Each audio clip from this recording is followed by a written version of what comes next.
여러분, 다윗은 여전히 사울의 칼을 피해 다니는 도망자입니다. 지금 다윗과 그의 군대가 머물러 있는 곳은 바란 광야라는 곳이에요. 바로 전장인 24장은 우리가 너무나도 잘 알고 있는 스토리가 24장인 전장에 담겨져 있어요. 24장의 그 말미에 다윗과 사울, 이 두 사람의 대화를 통해 이제는 사울의 나라가 아니라 다윗의 나라가 시작되었다는 것을 암시합니다. 우리 바로 한 장 넘기셔서 24장 20절이요. 24장 20절을 함께 한 목소리로 봉독해 보겠습니다. 20절 시작. 보라, 나는 내가 반드시 왕이 될 것을 알고 이스라엘 나라가 내 손에 견고히 선 곳을 아노니. 이게 지금 사울이 다윗을 향해서 한 이야기입니다. 다윗이 지금 은신해 있는 곳은 엔게디 광야의 굴속, 엔게디라는 광야의 굴속으로 사울이 제발로 찾아 들어옵니다. 용변을 보러 들어온 것인지 잠시 휴식을 취하러 들어온 건지 정확히 알 수는 없습니다. 다윗은 지금 사울을 단칼에 처단할 수 있는 절대절명의 기회를 맞았어요.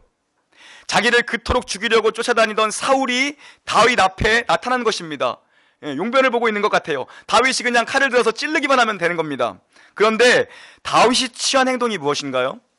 다윗은 얼마든지 무방비 상태에 있는 사울을 단숨에 해치울 수 있었습니다. 그러나 그는 조용히 사울의 옷자락을 잘랐습니다. 조용히 옷자락만 자른 거예요.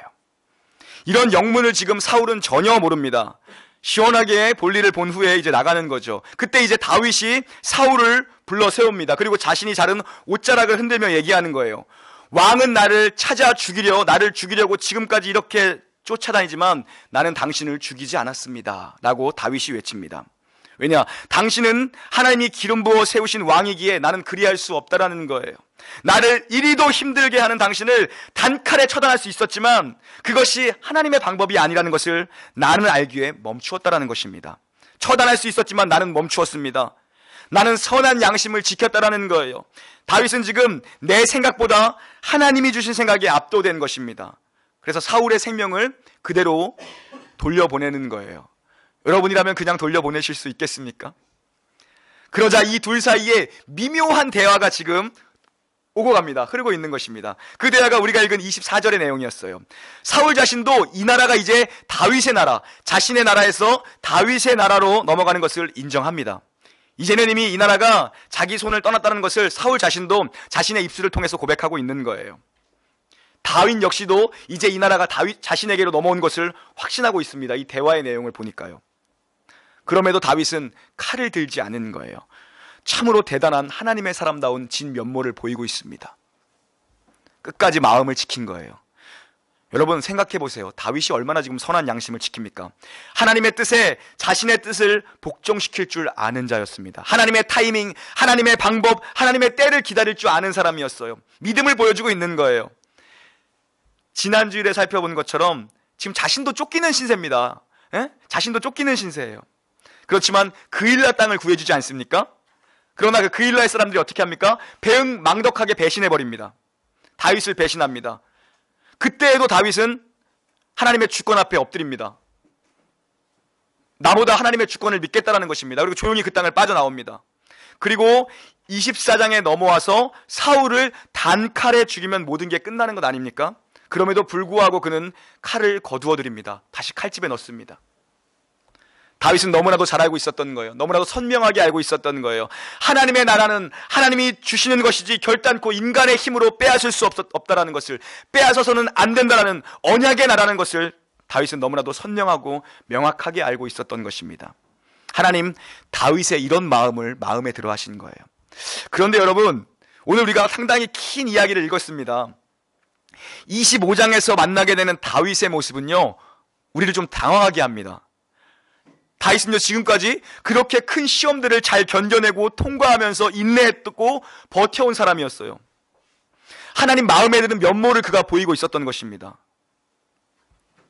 다윗은 이미 우리에게 높은 영적인 품성을 보여주고 있었어요. 많은 영적 성장의 증거들을 보여주고 있었습니다. 그런데 오늘 본문에 나발이라는 인물이 하나 등장합니다. 나발. 이름부터 상당히 기분 나빠요. 나발이라는 인물이 등장을 하는데 이 인물의 등장과 함께 예상치 못한 다윗의 모습을 우리가 마주하게 됩니다. 다윗은 그동안 피난의 노가운데에서 광야의 훈련을, 광야 학교를 잘 이수하고 있었습니다. 잘 견뎌냈어요. 잘 인내했어요. 묵묵히 하나님 앞에 엎드렸습니다. 믿음의 사람으로 면모를 참 잘 지켰어요. 그런데 오늘 다른 얼굴의 다윗을 만나게 됩니다. 야누스와 같아요. 두 얼굴의 다윗을 만나게 됩니다. 한순간에 그가 돌변합니다. 믿음의 사람답지 못한 모습을 지금 보이고 있습니다. 다윗이 거의 넘어질 뻔한 이야기가 오늘 본문에 기록되어져 있어요. 여러분, 그래요. 등산을 좋아하시는 분들 계실 텐데, 등산을 하다가도 걸려 넘어지는 건 바위 때문에 걸려 넘어지는 경우가 없지요. 바위를 보면 피해갑니다. 돌아갑니다. 뭐 때문에 넘어지죠? 돌뿌리, 나무뿌리 때문에 걸려 넘어집니다. 작은 돌뿌리, 나무뿌리에 넘어지는 경우가 대부분이라는 거예요. 거대한 바위가 생기면 돌아갑니다. 웅덩이가 보이면 피해갑니다. 무슨 이야기입니까? 우리의 삶을 넘어뜨리려 하는 것은 큰 바위일 수도 있지만 때로는 아주 작은 사소한 일상의 삶에서 여러분을 넘어뜨리는 건 아주 작은 거라는 거예요. 아주 사소한 거라는 거예요. 바울 사도도 얘기하지 않습니까? 천줄로 생각하는 자는 넘어질까 조심하라고 얘기하지 않습니까? 오늘 본문이 저와 여러분에게 주시는 메시지가 있습니다. 이렇게 큰 승리 뒤에 따라오는 작은 시험이 우리를 넘어지게 할 수 있다는 것입니다. 예상치 못했던 일상의 사소한 시험에 우리가 그냥 걸려 확 넘어질 수 있다는 거예요. 그동안 잘 해왔는데, 큰 시험도 잘 이겨가면서 버텨가면서 믿음으로 잘 버텨왔는데 정말 아무것도 아닌 거에 그냥 확 넘어질 수 있다는 것입니다. 여러분, 직장에 출근했는데 기분 좋은 마음으로 출근했는데 누군가의 한마디 때문에 그냥 하루를 망쳐버리는 경험해 보신 적 있지 않습니까? 정말 이 사소한 것 하나 때문에 우리가 그냥 넘어질 수 있다는 것입니다. 오늘 본문에 나발이라는 인물과 그의 부인 아비가일이라는 여인이 등장합니다. 우리 25장 2절 3절을 봉독합니다. 25장 2절과 3절입니다. 시작. 마온에 한 사람이 있는데 부하여 양이 3,000마리요 염소가 1,000마리이므로 그가 갈멜에서 그의 양털을 갖고 있었으니 그 사람의 이름은 나발이요 그의 아내 이름은 아비가일이라. 그 여자는 총명하고 용모가 아름다우나 남자는 완고하고 행실이 악하며 그는 갈렙 족속이더라. 예. 이 나발이라는 인물에 대한 성경의 묘사가 무엇입니까? 그 부자였다는 겁니다. 부자. 지금 보세요. 그 사람의 이름이 나발인데요. 양이 3,000마리고 염소가 1,000마리예요. 염소가 1,000마리. 어마어마한 부자입니다. 여러분, 그거 아세요? 예전에 이 동탄 신도시, 제가 여기 출신이잖아요. 여기 예전에 신도시 개발될 때 이렇게 뭐 보상해주고 이러잖아요. 닭 한 마리도 얼마 계산해서 주시고 그런 거 알아요? 닭 한 마리, 개 한 마리, 양 한 마리, 염소 한 마리. 저희 집은 참고로 염소 2마리를 키웠습니다. 투기 목적은 아니었어요. 염소 2마리는. 그런 거예요. 그 닭 한 마리, 이거 3,000마리 얼마나 많이 받았겠어, 보상을 준다면. 대단한 부자였다는 걸 지금 그리고 있는 것입니다. 그런데 부자인 이 사람의 이름이 나발이라는 거예요. 나발. 이름의 뜻이 뭐죠? 미련한 자, 어리석은 자라는 뜻입니다. 부모가 이렇게 지어줬을 리는 없을 것 같고요. 아마 이 사람을 본 사람들이 이렇게 부르지 않았을까, 그렇게 추측하는 신학자들이 있습니다. 별명이었을 것이다. 성경이 이 사람을 묘사하기 위해서 이 사람의 별명을 기록한 것이었을 거라고 하는 그 주석에, 신학자들의 주석이 있습니다. 또 하나 그를 표현하는 의미가 있습니다. 완고한 사람입니다. 완고한 사람. 행실이 악독한 사람이에요. 나발의 종들과 심지어 누구죠? 자기 부인, 와이프, 아비가일은 여자가 부인입니다. 이 부인까지도 그 사람을 평가를 뭐라고 하냐면 그 사람 불량한 사람입니다. 내 남편 아주 불량한 사람입니다. 이렇게 자기 부인이 평가하는 거예요. 그는 자기를 위해서 사는 사람이었어요. 분별이 없는 사람이었어요. 다른 사람에게 화를 복돋는 특별한 은사를 소유했던 자인 것 같아요. 다른 사람의 화를 불러일으키는 아주 특별한 능력을 소유한 사람이었어요. 쉽게 얘기하면 아주 악독한 사람이었어요. 돈 많은 그냥 악독한 사람이었어요. 여러분, 우리 주변에 이런 사람들 꼭 한 명씩 있지 않습니까? 꼭 한 명씩 있지 않아요? 내 성질을 계속 긁어서 화를 돋는 탁월한 능력을 가진 사람들 한 명씩 있지 않습니까? 여러분 직장에 그런 분들 안 계시나요? 여러분, 그런 분들 되시면 안 됩니다. 같은 말 한마디에도 꼭 속을 뒤집는 사람들 있잖아요. 똑같은 말을 하는데. 저는 여러분에게 여러분이 제발 이런 분들 되지 않기를 주님의 이름으로 기도하겠습니다. 이 나발에게는 아내가 한 명 있어요. 그녀의 이름은 아비가일입니다. 아비가일은 총명한 여자였어요. 용모가 아름다운 여인이었어요. 다윗은 그녀를 지혜로운 여인이라고 합니다. 지혜로운 여인이라고 합니다. 이 여인의 지혜는 자기 집의 모든 사람의 생명을 구합니다. 여러분, 지혜로운 사람은 사람을 살립니다. 지혜로운 사람은 영혼을 실족해 하는 것이 아니라 영혼을 얻는 사람이 지혜로운 사람입니다. 저는 특별히 우리 교회 여성도님들이 이런 지혜로운 여인 되기를 주님의 이름으로 축복합니다. 아멘. 그리고 저 뒤에 계신, 뒤에 한번 돌아봐 주시겠어요? 뒤에 계신 저분도 그런 여인 되기를 주님의 이름으로 축원합니다. 아멘. 아멘. 여러분, 어떻게 이렇게 어울리지 않는 두 사람이 결혼을 할 수 있을까요? 아마도 그냥 추측입니다. 이건 제 추측입니다. 아비가일의 부모가 나발의 재산을 보고 딸을 주었을 것 같다라는 제 채색을 해봤어요. 왜냐하면 전혀 어울리지 않는 사람이에요. 지금 이 사람은 돈만 많고 아주 나쁜 사람이고, 이 여자는 지혜롭고 총명하고 아름다운 여인입니다. 그래서 부모가 돈에 시집 보내지 않았을까 하는 그냥 제 추측을 해봤어요. 때는 양털 깎는 시기였습니다. 이 시기는 농부들의 수확기입니다. 농사의 한 절기가 지날 때, 이때는 마을에 큰 잔치가 벌어지죠. 이 축제 때에는 주인들이 너그럽게 주변에 인심을 베풉니다. 특별히 히브리 문화의 특징이 뭐죠? 환대법이 있습니다. 환대법. 지나가는 객이나 나그네, 고아와 과부들을 환대하는 환대법이 있습니다. 이들 문화는. 이런 분위기에는 고아와 과부와 객들에게 더욱 큰 환대를 베풀었을 것입니다. 그래서 다윗도 나발의 집에 자기 부하들 10명을 보냅니다. 그런데 아무 근거도 없이 음식 좀 달라고 보낸 게 아니에요. 아마 다윗은 지금 나발로 하여금 먹을 것을 얻을 자격이 자기에게 있다라고 생각했던 것 같아요. 왜 그럴까요? 이 다윗의 군대가 그 마을에 주둔하기 시작하면서 은신한 거죠. 은신한 건데 어떻게 보면 또 주둔이라고 표현할 수도 있어요. 그러면서 자연스럽게 그 동네를 지켜주는 호위대가 된 겁니다. 호위대가 된 거예요. 외부의 침입으로부터 그 마을을 지켜내는 담과 같은 역할을 지금 다윗의 군대가 하고 있었던 것입니다. 자연스럽게 그렇게 된 거예요. 나발의 종들도 이 다윗 군대의 수고를 인정합니다. 그래서 이 부잣집에 이제 잔칫날이 되니까 소년들을, 자기 부하들을, 군대의 10명들을 보냅니다. 그래서 음식을 청한 거예요. 이에 대한 나발의 반응이 무엇입니까? 우리 9절과 10절입니다. 9절, 10절이요. 9절과 10절 읽겠습니다. 시작. 다윗의 소년들이 가서 다윗의 이름으로 이 모든 말을 나발에게 말하기를 마침에 나발이 다윗의 사람들에게 대답하여 이르되, 다윗은 누구이며 죽음의 각기 주인에게로 떠나서 억지로 떠나는 종이 많도다. 예. 나발이 지금 이런 지하에 거절하는 겁니다. 딱 잘라 거절하는 거예요. 거기다 다윗을 모욕합니다. 다윗을 주인으로 도망친 노예로 표현합니다. 다윗을 멸시하는 거예요. 여러분 생각해 보세요. 나발이 다윗을 진짜 몰랐을까요? 그럴 리가 없습니다. 다윗은 유명인사입니다. 지금 모를 리가 없습니다. 그런데 나발은 왜 이런 식으로 이야기를 했을까요? 그가 원래 인간성이 좀 더러운 사람이라 그렇게 표현할 수도 있었을 것 같아요. 그런데 더 큰 이유는 그의 말 속에 담겨져 있습니다. 그가 지금 다윗 왕국의 도래를 인정하지 않고 있다는 것입니다. 다윗을 왕으로 인정하지 않는 거예요. 나발의 말 속에는 다윗이 사울을 배신한 배신자요, 도망한 종이라는, 노예들이 요즘 많이 주인에게서 도망한다, 이런 도망한 종이라는 암시가 묻어져 있는 것입니다. 다윗을 인정하고 있는 게 아니에요. 널 왕으로 인정하지 않겠다라는 것입니다. 이제 다윗의 소년들이 나발의 반응을 그 고지고대로 다윗에게 일러 바칩니다. 지혜가 없는 건지 충성심이 없는 건지, 충성심이 뛰어난 자들인지 아무튼 고지고대로 가서 얘기를 합니다. 다윗이 이 말에 어떻게 반응합니까? 우리 13절도 한번 읽어보겠습니다. 13절에 다윗의 반응입니다. 13절 시작. 다윗이 자기 사람들에게 이르되 너희는 각기 칼을 차라니 각기 차를 차매 다윗도 자기 칼을 차고 400명가량을 데리고 올라가 200명은 소유물 곁에 있게 하니라. 여러분, 그동안 다윗은 잘해왔어요. 잘 버텨왔어요. 하나님 의지하면서 큰 산과 같은 광야의 커리큘럼을 잘 소화해내고 있었습니다. 그런데 나발이라는 사람의 이 예상치 못한 반응에 분노가 폭발합니다. 감정이 조절이 안 되는 거예요, 지금 다윗이요. 그래서 그는 400명의 군사를 이끌고 출정합니다. 모두 학살해버리겠다는 것입니다. 이 말 한마디에. 여러분 놀랍지 않습니까? 바로 전 24장에 엔게디 동굴, 거기서 만난 다윗, 끝까지 선한 양심을 지켰던 그 하나님의 사람의 면모가 어디 있습니까? 동굴 안에서 다윗은 하나님의 음성과 하나님의 언약에 순종할 줄 아는 사람이었어요. 하나님 음성에 예민하게 반응한 자였어요. 하나님의 시간, 하나님의 섭리, 하나님의 때에 순종할 수 있는 사람이었습니다. 그런데 지금 다윗을 강분하게 한 것은 무엇입니까? 다윗의 감정을 조절 못하게 한, 컨트롤하지 못하게 한 이것은 무엇입니까? 무엇으로 지금 복수의 칼을 그가 빼어들고 400명의 군사를 이끌고 출정합니까? 아주 간단합니다.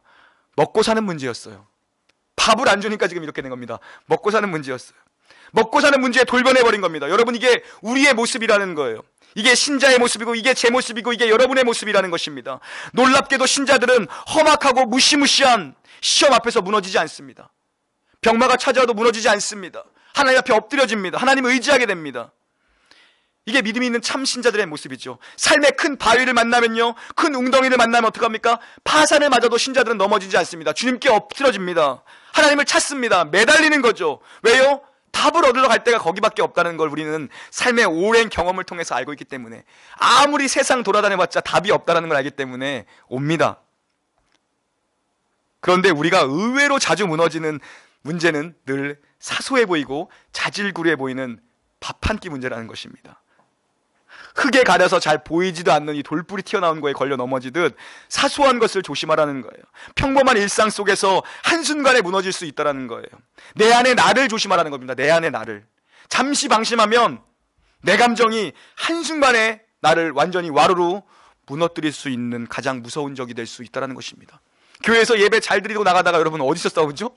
주차장에서 싸우고. 우리 여기 기흥 로타리 올 때 조심하셔야 돼요. 여기요. 여기 상당히 위험한 곳이기 때문에 저도 몇 번 사고 날 뻔했어요. 그죠? 은혜 받고 나가서 이런 데서 이렇게 터져버린다니까요, 사람이요. 그래서 우리는 주차장이 넓기 때문에 그럴 일이 없을 것 같아요, 여러분. 나를 무너뜨릴 수 있는 가장 무서운 적은 아주 사소한 거라는 거예요. 사소한 감정, 사소한 말 한마디, 사소한 행동 하나가 나를 무너뜨릴 수 있다는 것입니다. 늘 우리는 이것을 주의해야 합니다. 길을 걷다가 불쑥 찾아오는 돌뿌리와 같은 작은 시험에 언제든지 무너질 수 있는, 큰 시험 잘 통과했는데 작은 시험에 걸려 넘어질 수 있다는 거예요. 오늘 본문 말씀을 통해 삶의 순간순간 찾아오는 돌뿌리와 같은 작은 시험을 대비하는 신자들의 자세는 어떠해야 하는지, 우리는 어떻게 이런 일상의 작은 고비들을 잘 넘길 수 있을지 상고해 보도록 하겠습니다. 먼저 지속적인 은혜를 구해야 합니다. 평범한 일상 속에서 끊임없이 은혜를 구해야 한다는 거예요. 은혜에 의지해야 한다는 것입니다. 여러분, 아무리 신앙이 성숙한 사람이라고 할지라도요, 놓치지 말아야 될 것이 있어요. 신자의 인생을 성화의 자리, 예수님 닮아가는 자리로 이끄는 건 유일한 힘은 오직 하나님 은혜뿐입니다. 여러분이 몇 시간 와서 기도한다고 해서 그게 되는 게 아닙니다. 하나님의 은혜가 주어지지 않으면 우리는 결코 성숙한 신자의 자리로 나아갈 수 없다라는 것입니다. 신자에게 가장 위험한 것이 무엇입니까? 내가 이만하면 됐지라는 이 마음이 내 안에 찾아올 때가 가장 위험한 것입니다. 교만함. 언제나 이 교만함이 나를 무너뜨릴 수 있는 덫이라는 거예요. 내가 교회에 이 정도 하면 됐지. 이게 가장 위험한 것입니다. 마음을 조심하셔야 돼요. 마음. 하나님 우리 마음 보십니다. 중심을 보신다라는 거예요. 아무리 성숙한 사람이라 할지라도, 아무리 우리는 권사님들 두 분이나 오셨는데 아무리 30년, 40년, 50년 신앙생활 했다 할지라도 은혜 떨어지면 뭐죠? 내 안에 죄밖에 안 나와요. 내 감정밖에 안 나온다는 것입니다. 착각하지 말라는 것입니다. 여러분이 요즘 훌륭하게 기도 생활하고 계십니까? 말씀 보고 계십니까? 착각하지 말라는 것입니다. 여러분의 어떠함이 아니고 하나님의 은혜가 그렇게 할 수 있다는 것입니다. 새벽에 기도하러 나오는 것이요, 여러분의 어떠함이 아니라는 거예요. 하나님의 은혜가 그 자리에 우리를 초대하는 것이라는 겁니다. 신자가 날마다 삶 속에서 증명해야 되는 것은 나의 됨됨이가 아니라는 것입니다. 나의 어떠함이 아니라는 것입니다. 나를 증명하는 자리는 교만한 자리예요. 교만한 자리. 그것이 나를 무너뜨린다는 것입니다. 지금 다윗이 무엇을 의지합니까? 한순간에 자기 힘을 의지합니다. 내 칼 잡는 겁니다. 400명 군사 데리고 나가는 겁니다. 쉽게 얘기하면 뭡니까? 야, 내가 그거 뺏을 힘이 없어서 안 뺏고 있는 줄 아냐? 내 군사가 지금 600명이 있는데? 지금 이 얘기하는 겁니다. 그러면서 자기 군사를 보고 자기 칼을 들고 나가는 것입니다. 다 죽여버리겠다고. 그리고 다 가져오겠다고. 네가 나를 무시해? 지금 이겁니다. 한순간에 지금 다윗이 무엇을 놓칩니까? 하나님 은혜를 놓칩니다. 그리고 자기 손에 있는 칼을 잡기 시작한 겁니다. 여러분, 우리도 마찬가지 아닙니까? 저도 마찬가지예요. 제가 입으로는 차마 못 뱉고 마음속으로 하는 가장 악독한 생각이 뭔지 아세요? 아, 목사만 아니었으면. 목사만 아니었으면. 제가 여러분, 이게 악독한 생각이에요. 아주 악한 사람이에요. 여러분도 마찬가지 아닙니까, 여러분? 저만 이렇게 맨날 얘기하니까 나만 나쁜 사람인 것 같아. 내 안에 있는 얘기 나만 꺼내놓으니까 나만 나쁜 사람인 것 같은데, 여러분도 마찬가지예요. 내가 교회 집사만 아니었으면, 저 인간이 나 교회 다니는 것만 몰랐으면, 맞잖아요. 오늘 주일만 아니었으면, 내가 예수만 안 믿었으면, 나만 그러나? 그런 마음 있잖아요. 내가 저거보다 가진 게 없어, 배운 게 없어. 한번 해보고 싶을 때가 있지 않습니까? 심지어 자녀들을 향해서도 여러분, 분노의 감정이 조절 안 될 때가 있다는 것입니다. 조심하시라는 거죠. 우리가 예수님을 믿고 살아가면서 날마다 죽어야 한다는 게 바로 이겁니다. 바로 이거예요, 여러분. 이것이 예수께서 말씀하신 십자가를 지고 나를 따라오라는 게 이것입니다. 자기 십자가를 지라는 말씀이 바로 이거예요. 늘 우리의 본성과 나를 증명하라는 그 교만함으로부터 나를 내려놓고 십자가를 지는 자리, 예수님이 모든 모욕과 모든 수모를 당하신 그 자리로 가라는 것입니다. 그러나 우리가 나를 증명하려고 할 때는 이런 마음으로는 하나님께서 요구하신 마음과 뜻과 힘 다해 하나님 사랑하는 것 못합니다. 내 몸처럼 내 이웃 사랑하는 거 죽어도 못합니다. 여러분, 결단코 이런 마음으로는 십자가를 지고 주님 따라갈 수 없습니다. 사랑하는 여러분, 자기를 부인하고 자기 십자가를 지고 주님을 따라가십시오. 나는 중요하지 않다라는 자리로 가셔야 됩니다. 세상과 나는 간 곳 없고 구속한 주만 보여야 한다는 것입니다. 중요한 것은 주님의 은혜라는 것입니다. 주님께서 내게 베풀어 주신 그 은혜가 아니었다면 나는 아무것도 아니라는 그 자리로 가야 되는 거예요. 그 자리가 우리에게 필요한 겁니다. 날마다 그 자리로 가는 거예요. 그게 십자가의 자리로 가는 것입니다. 사랑하는 여러분, 저는 저와 여러분의 삶이 나를 의지하는 내 힘에 내 칼자루를 의지하는 삶이 아니라 주님의 은혜를 구하는 은혜 줄기를 잡는 인생 되기를 주님의 이름으로 축원합니다. 아멘. 여러분, 본문을 통해서 또 한 가지 하나님께서 우리에게 주시는 도전이 있어요. 소명을 망각하면 작은 시험에도 한순간 무너진다는 것입니다. 쉽게 얘기하면 뭐죠? 여러분이 그리스도인이라는 걸 어디에서도 잊지 말라는 것입니다. 한순간에 무너진다는 거예요. 다윗 소명을 기억하고 소명 붙잡고 살았던 인생입니다. 하나님의 백성을 돌봐야 된다는 그 소명, 자기가 왕으로 기름 부었다는 그 소명을 붙잡았어요. 얼마나 중요합니까? 그래서 그 도망다니는 신세 가운데서도 그릴라를 구하는 것 아닙니까? 소명을 기억한다는 건 얼마나 중요한지 모릅니다. 오늘 우리 연세 지긋이 있으신 우리 권사님들 두 분이나 오셨는데, 권사님 여전히 소명 잘하는 거예요. 여전히 소명 잘하는 거예요. 젊은 사람들만 소명 가지고 있는 게 아닙니다. 여전히 소명이 있는 것입니다. 하나님이 여러분들에게 지금도 소명을 주어 계시고 지금도 그 마음으로 여러분을 보고 계시다라는 거예요. 여러분, 소명 없이 살면 자기 원하는 대로 살 수밖에 없습니다. 여러분, 쉽게 얘기하면 여러분이 그리스도인으로 부름받은 걸 놓치면 내가 원하는 대로 살 수밖에 없다는 거예요.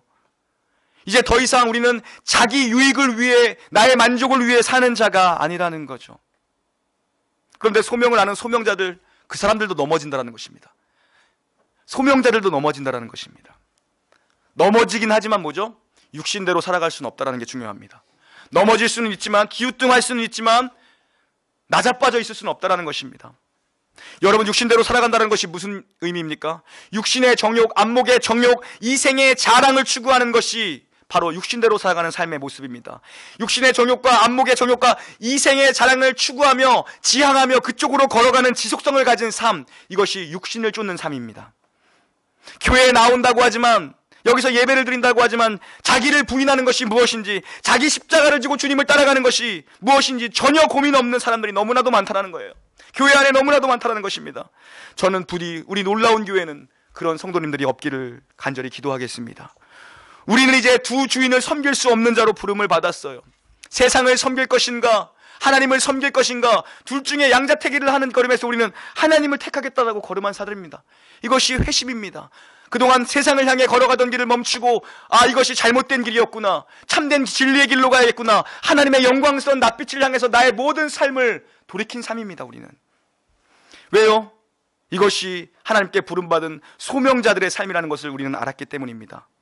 이 자리에 모인 여러분의 소명은 무엇입니까? 여러분의 소명은 동탄특공대로 부르신 줄 알고 그렇게 기도하시면 됩니다. 여러분, 다윗의 소명은요, 이스라엘 왕으로 부름받은 자였어요. 왕이었어요. 다윗의 소명 그거였습니다. 그런데 순간 이 소명을 다윗이 놓쳐버린 것입니다. 그런데 놀라운 것은 뭔지 아세요? 신자가 넘어질 뻔하지만 완전 나자빠지지 않게 하는 것이 바로 여기에 있습니다. 하나님의 은혜가 여기 또 개입하십니다. 은혜가 또 등장합니다. 또 숨어 있는 거예요. 하나님은 지금 분노에 쌓여가지고 본분을 망각하고 있는 다윗, 그를 일으키시며 다시 소명을 붙잡게 하십니다. 이것이 은혜죠. 이것이 특별한 간섭하심의 은혜, 하나님의 특별한 간섭하심의 은혜인 것입니다. 그리고 다윗도 이 사실을 뒤늦게 깨닫게 됩니다. 제가 34절을 한번 봉독해 드리겠습니다. 34절 제가 봉독할게요. 나를 막아 너를 해하지 않게 하신 이스라엘의 하나님 여호와의 살아계심을 두고 맹세하노니, 나를 막아 너를 해하지 않게 하신 이스라엘의 하나님 여호와의 살아계심을 두고 맹세하시니, 하나님이 나를 막으셨다라는 거예요. 너를 통해 나를 막으셨다는, 내가 살인자가 되러 가는 길을 주님이 막으셨다라는 것입니다. 이것이 은혜입니다. 여러분, 여기에 하나님께서 쓰신 그 사람이 바로 아비가일, 나발의 아내 아비가일입니다. 이 모든 정황을 뒤늦게 하인들을 통해서 이제 아비가일이 듣습니다. 아비가일은 그때 집에 없었던 것 같아요. 이 다윗의 10명의 용사들이 갔을 때 뒤늦게 듣는 겁니다. 그리고 급히 지혜로운 처신을 합니다. 18절을 읽어보겠습니다. 18절이요. 우리 18절 함께 봉독합니다. 아비가일이 시작. 200덩이와 포도주 5마리와 볶음국시 5새와 건포도 100송이와 무화과 뭉치. 손이 큰 여인인 것 같아요. 우리 김민영 집사님처럼 손이 큰 여인이었다고. 손이 엄청 크네, 이 여인이. 아비가일이 음식을 준비해서 다윗 앞에 납작 엎드립니다. 음식을 듣게. 그 얘기 듣자마자 음식 준비해서 다윗 앞에 엎드리는 거예요. 용서를 구합니다. 남편의 잘못이 아니라 자기의 잘못이 오니 부디 음식 받으시고 화를 푸십시오. 노여움을 푸십시오. 그리고 이어서 다윗의 소명을 기억하게 합니다. 다윗이 감정에 휩싸여서 망각하고 있는 정체성을 깨닫게 합니다. 28절 한번 읽어보겠습니다. 28절이요. 28절 시작. 주의 여종의 허물을 용서하여 주옵소서. 여호와께서 반드시 내 주를 위하여 든든한 집을 세우시리니 이는 내 주께서 여호와의 싸움을 싸우시며. 여기까지요. 내 주께서는 여호와의 싸움을 싸우시는 분이라는 표현을 씁니다. 뭐죠? 하나님을 위해 싸우시는 분입니다. 당신은 하나님 나라를 위해 싸우시기 위해 왕으로 부름받은 당신인데 어찌 사사로운 개인의 감정 때문에 지금 칼을 뽑으십니까? 지금 이 얘기하고 있는 것입니다. 다윗에게 주시는 메시지가 뭡니까? 하나님의 숨은 메시지가 여기 있는 겁니다. 하나님의 사람도, 저와 여러분도 하나님을 놓치면요, 자기 칼을 빼서 사울을 닮아가는 똑같은 짓을 할 수 있다는 것입니다. 사울은 지금 자기 칼을 빼서 자기 소명을 망각하고 자기 부르심을 망각하고 사람 죽이러, 다윗 죽이러 다니잖아요. 우리도 마찬가지라는 거예요. 이게 주님이 주신 메시지입니다. 우리가 은혜 놓치고 소명을 망각하면 우리의 힘으로 다른 짓 할 수 있다는 겁니다. 악한 데 지금 쓸 수 있다는 것입니다. 나를 증명하는 자리에. 우리 29절도 한번 봉독하겠습니다. 29절이요. 29절 시작. 사람이 일어나서 내 주를 쫓아 내 주의 생명을 찾을지라도 내 주의 생명은 내 주의 하나님 여호와와 함께 생명싸개 속에 쌓여 있을 것이요. 여기까지요. 하나님께서 당신을 생명싸개 속에 보호하셔서 결코 아무도 당신의 생명을 해할 수 없는 분이라라는 표현이 나옵니다. 아비가일이 그렇게 얘기합니다. 여러분, 생명싸개가 무엇입니까? 이 생명싸개는요, 이럴 때 쓰이는 거예요. 목동들이 양을 치지 않습니까? 이때 팔레스타인의 저기는 생업은 목동이었어요. 양을 치는 일이었습니다. 양을 치러 다닐 때에 양을 헤아리는 거였습니다.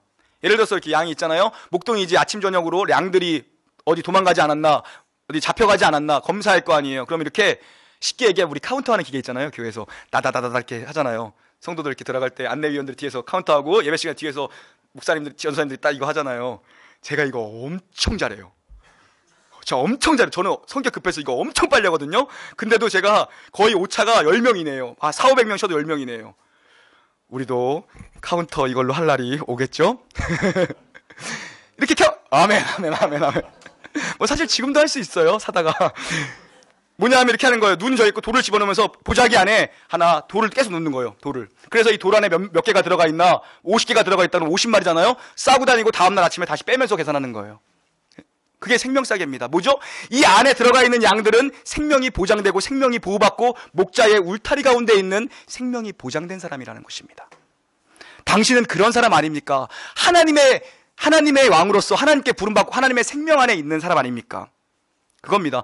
그렇게 특별히 하나님의 부름을 받은, 은혜를 받은 왕인데 그렇게 하나님의 사람답게 행동하지 못하면 어떡합니까? 이겁니다. 책망하고 있는 거죠. 지혜롭게. 그리고 끝으로 아비가일이 한마디를 더합니다. 우리 30절과 31절입니다. 30절, 31절이요. 시작. 여호와께서 내 주에 대하여 하신 말씀대로 모든 선을 내 주에게 행하사 내 주를 이스라엘의 지도자로 세우실 때에 내 주께서 무죄한 피를 흘리셨다든지 내 주께서 친히 보복하셨다든지 함으로 말미암아 슬퍼할 것도 없고. 여기까지요.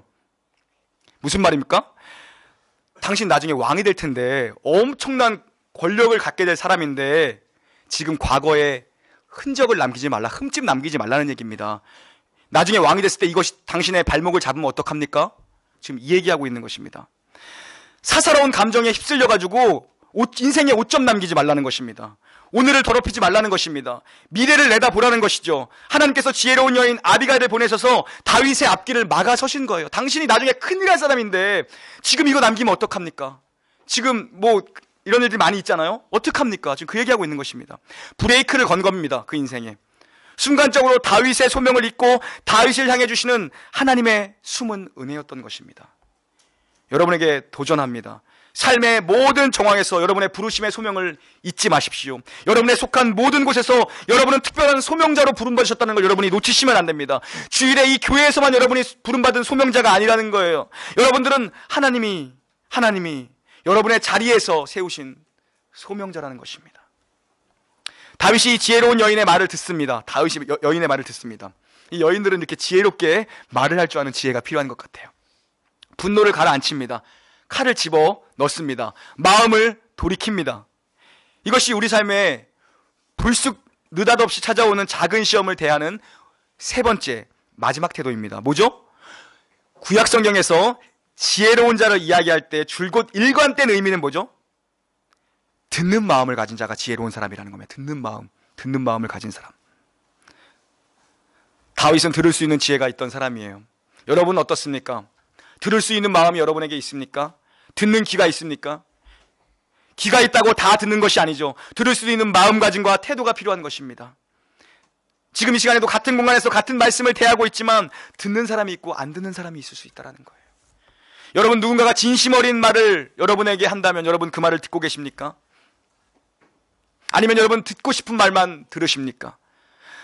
사람들이 여러분을 향해 진심 어린 충고와 권면을 한다면, 위로를 한다면 여러분 들을 줄 알아야 된다는 거예요. 왜냐하면 하나님은 성경과 설교자만 사용하시는 것이 아니라 주변의 많은 사람들과 환경과 역사를 통해서도 우리에게 말씀하실 수 있는 분이시라는 거예요. 어떤 목사님이 이 부분을 설교하면서 유진 피터슨의 말을 인용합니다. 제가 그것을 재인용해 보도록 하겠습니다. 제 얘기가 아니라 어떤 목사님이 설교하신 내용을 제가 다시 얘기하겠다는 거예요. 하나님께서 다윗에게 아비가일의 음성을 통해 하나님의 본래적인 아름다운 마음을 되찾게 하셨다. 다시요. 하나님께서는 다윗에게 아비가일의 음성을 통해 하나님의 본래적인 아름다운 마음을 되찾게 하셨다. 무슨 얘기입니까? 지금 자기네 정체성을 잊고 있는 다윗에게 아비가일을 만나게 하심으로, 아비가일을 붙이심으로 네가 어떤 사람인지 다시 하나님의 뜻을 알게 하고 회복시키셨다라는 것입니다. 선한 양심, 너 선한 양심 있는 그 마음 아니니? 하나님이 너 그 마음 때문에 좋아했잖아. 그걸 다시 깨닫게 했다라는 거예요. 우리에게 아비가일은 사람일 수도 있고 삶의 모든 정황, 즉 일반 은총의 영역일 수도 있다라는 거예요. 참으로 깊이 있는 통찰입니다. 저는 언제쯤 이런 통찰을 할 수 있을까요? 이건 제 얘기가 아니라 다른 목사님 설교를 제가 인용하는 거예요. 다윗이 누군가를 만남으로 본래의 선한 마음을 되찾게 했다는 것입니다.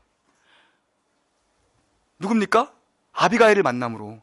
아비가일 만남으로 하나님의 뜻을 발견한 것입니다.